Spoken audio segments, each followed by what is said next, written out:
ఆకాశ మహాకాశములను అందలి సమస్తమును సృజించిన దేవాది దేవునికి నా హృదయపూర్వక వందనములు, స్తుతులు, స్తోత్రములు సమర్పించుకుంటున్నాను.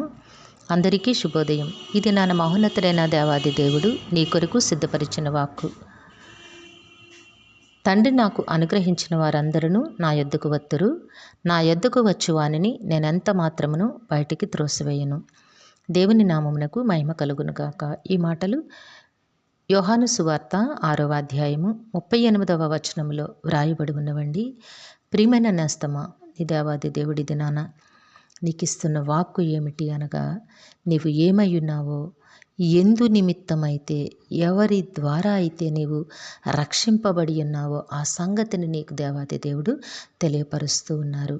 ఇక్కడ యేసు ప్రభు చెప్తూ ఉన్నారు, రక్షకుడైన యేసయ్య, నీ దేవుడైన యేసయ్య నీకు చెప్తున్న మాట ఏమిటి అనగా, తండ్రి నాకు అనుగ్రహించు వారందరూ నా యొద్దకి వస్తురు.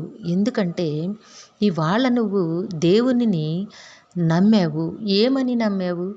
దేవుడు నీకు జ్వరం తగ్గిస్తారని, లేకపోతే ఏదో రోగం వస్తే పోయిద్దని, లేకపోతే నీకు ఆర్థికంగా ఇబ్బందుల్లో ఉంటే నీకు ఆర్థిక సహాయమును అందిస్తారని, ఇదేనా నువ్వు దేవుణ్ణి నమ్మావు? ఇది కాదు నీవు నమ్మాల్సింది.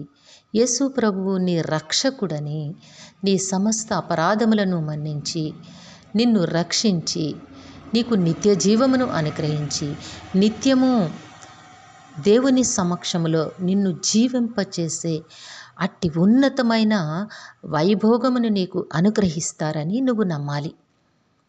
అట్లా నమ్మగలుగుట నీ పట్ల దేవుని చిత్తమై ఉన్నది. ఎవరు ఈ విధముగా యేసుప్రభుని నమ్మగలుగుతారు అంటే, తండ్రి నాకు అనుగ్రహించిన వారందరూ నా యొద్దకు వత్తురు. అదేగా యోహాను సువార్త 6:45వ వచనములో కూడా చెప్తూ ఉన్నారు యేసుప్రభు, నన్ను పంపిన తండ్రి వానిని ఆకర్షించితేనే గాని ఎవడునూ నా యొద్దకు రాలేడు. అంత్య దినమున నేను వానిని లేపుదును. ఇది సంగతి.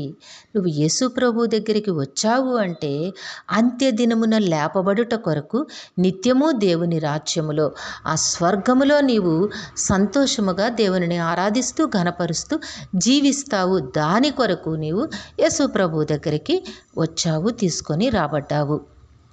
అయితే నా యొద్దకు వచ్చు వానిని నేను ఎంత మాత్రమును బయటకు త్రోసివేయను. అయితే ఇప్పుడు మీ ద్వారా చెప్పబడుతున్న మాట, యేసు ప్రభు అంత్యదినమున లేపుటకు మాత్రమేనా? ఈ భూమి మీద ఎన్ని కష్టాల్లో ఉండినా, రోగాల్లో ఉండినా, ఇబ్బందుల్లో ఉండినా సహాయము చేయరా అని నీవు అడగచ్చు నేస్తమా. వీటన్నిటినీ దేవాది దేవుడు నీకు తప్పక అనుగ్రహిస్తారు. అయితే నీవు కోరుకోవలసినది ఏమిటి అనగా, నిత్య జీవమును నీవు తప్పక వాంఛించవలను. ఎప్పుడైతే నీ ఆశలు, నీ కోరికలు, నీ ఆశయములు ఉన్నతమైన వాటి మీద ఉన్నాయో, ఇవన్నీ కూడా యాదృచ్ఛికముగా నీ బ్రతుకులో నీవు అడుగక మునిపే దేవుడు తెచ్చి నీ పాదముల యొద్ద పెట్టేస్తారు. కనుక నీ తలంపులు ఉన్నతముగా ఉండాలి. నిత్య జీవము పైన నీవు కోరికను కలిగి ఉండాలి. నిత్య జీవమును పొందుకొనుట కొరకు నీవు అహర్నిశలు ప్రయత్నము చేస్తూ నీతిని కాపాడుకుంటూ నీతిమంతునిగా బ్రతకడానికి నీవు ప్రయత్నము చేయాలి, పాటుపడాలి. కనుక నేస్తమా, నా యొద్దకు వచ్చేవానిని నేను ఎంత మాత్రము బయటకు త్రోసివేయనని యేసయ్య చెప్తూ ఉన్నారు. కాబట్టి ఆ త్రోసివేయబడే సమూహంలోనికి నీ వెళ్లకుండా ఉండాలి అంటే దేవుని యందలి భయముతోనూ భక్తితోనూ బ్రతకాలి. యహమందును పరమందును అవసరమైన ప్రతి ఆశీర్వాదమును దేవుడు నీకు తప్పక అనుగ్రహించి తన కృపలోనే నిన్ను జీవింపచేస్తారు. దేవుడు నిన్ను దీవించునుగాక. ప్రార్థన చేసుకుందాము. సింహాసనాసనుడైన తండ్రి, మీ ఘనమైన నామమునకు వందనములు చెల్లించుకుంటున్నాము. మీ బిడ్డకు మీరు ఇచ్చిన వాక్కును బట్టి స్తుతులు సమర్పించుకుంటున్నాము. రాజా, మా ప్రియులందరినీ, వారి కుటుంబములను మీ దివ్య హస్తములకు అప్పగించుకుంటున్నాము. తండ్రి, అందరికీ నీ కావలసిన ఆయురారోగ్యము, పరిపూర్ణమైన రక్షణ, దీర్ఘాయుష్యు, నెమ్మదిని ప్రసాదించి మీ శాంతి సమాధానంతో జీవింపచేయండి. మేలులతో హృదయాలు తృప్తిపరచండి. యవన కాలమందున్న బిడ్డలను జ్ఞాపకం చేసుకోండి. రాజా, బిడ్డలందరికీ సకాలంలో చక్కని ఉద్యోగములు, వివాహములు, గర్భఫలములు ప్రసాదించండి. తండ్రి, పరీక్షలు రాస్తున్న విద్యార్థులకు ఆరోగ్యమునివ్వండి. తండ్రి, పరీక్షా సమయంలో తండ్రి ప్రతి ప్రశ్నకు సరి అయిన సమాధానమును రాసి ఉన్నతమైన విజయమును పొందుకునే అట్టి కృపను బిడ్డలకు అనుగ్రహించమని వేడుకుంటూ ఉన్నాము. తండ్రి, మా ప్రియులు చేస్తున్న పనిపాట్లలో, ఉద్యోగ విధులలో, వ్యాపారముల్లో తోడుగా ఉండండి.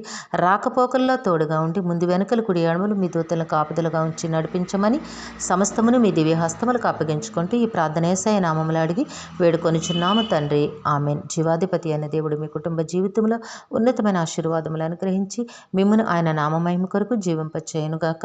Amen, amen, amen.